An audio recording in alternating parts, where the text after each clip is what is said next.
नमस्कार मित्रांनो, राज्य शासनाकडून शेतकऱ्यांसाठी 5 अतिशय महत्त्वाचे आणि शेतकऱ्यांच्या फायद्याचे मोठे निर्णय घेण्यात आलेले आहेत, ज्यामध्ये नमो शेतकरी महासन्मान निधी योजनेच्या दुसऱ्या हप्त्याचा सुद्धा समावेश आहे।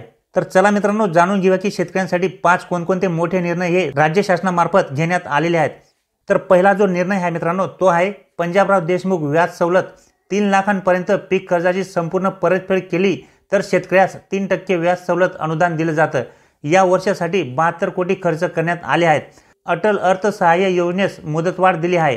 428 प्रस्तावांना कर्ज आणि अनुदान देणार आहोत। त्यासाठी 72 कोटी 42 लाख रुपयाच्या निधीस मान्यता दिली आहे। अशा प्रकारचा महत्त्वाचा पहिला निर्णय या ठिकाणी घेण्यात आलेला आहे मित्रांनो। त्याच्यानंतर दुसरा जो निर्णय आहे मित्रांनो, तो आहे पीक कर्जासाठी शेतकऱ्यांना पूर्वी अनेक अडचणी यायच्या। प्रामुख्याने त्यांचा सिव्हिल रेकॉर्ड हा तितकासा चांगला नसल्याने बँका कर्ज देताना हात आखडता घ्यायच्या। आम्ही बँकांना स्पष्ट सूचना दिल्या आहेत की शेतकऱ्यांना कर्ज मंजूर करताना सिव्हिलचा विचार करू नका। बँकांनीही सकारात्मक प्रतिसाद दिला आणि त्यामुळे 2021 मध्ये कर्ज वाटपाचे जे प्रमाण होते ते 73% होते, ते आता 85% गेलंय। त्यामुळे 2023च्या खरीप हंगामात सप्टेंबर अखेर 41,221 रुपयाचं कर्ज वाटप हे झालं आहे।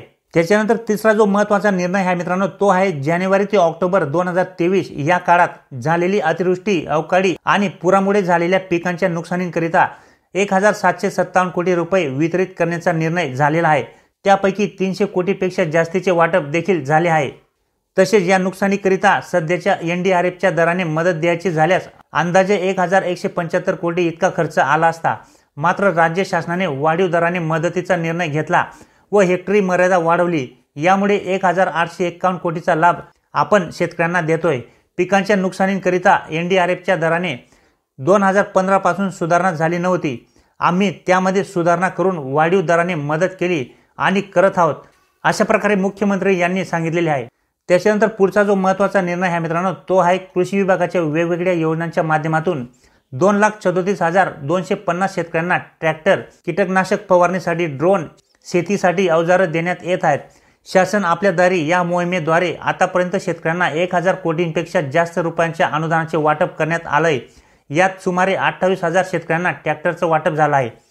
अत्याधुनिक तंत्रज्ञानाद्वारे पिकांवरील फवारणीसाठी ड्रोनचा वापर आता वाढू लागला आहे। अशा ड्रोनचे वाटपही शासन आपल्या दारीच्या माध्यमातून केले जात आहे। त्याच्यानंतर पुढचा जो निर्णय आहे मित्रांनो, तो आहे शेतकऱ्यांसाठी नमो शेतकरी महासन्मान निधी योजना या वर्षी सुरू केली। केंद्र शासनाच्या वतीने दरवर्षी 3 टप्प्यात शेतकऱ्यांच्या खात्यात 6,000 रुपये जमा केले जातात। त्यात राज्य शासनाने आणखीन 6,000 रुपयाची भर घालण्याचा निर्णय घेतला आहे।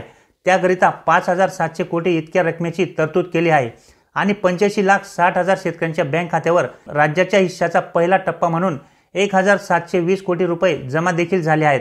आणि आता या योजनेचा दुसरा हप्ता सुद्धा लवकरच शेतकऱ्यांच्या बँक खात्यावरती जमा केला जाणार आहे।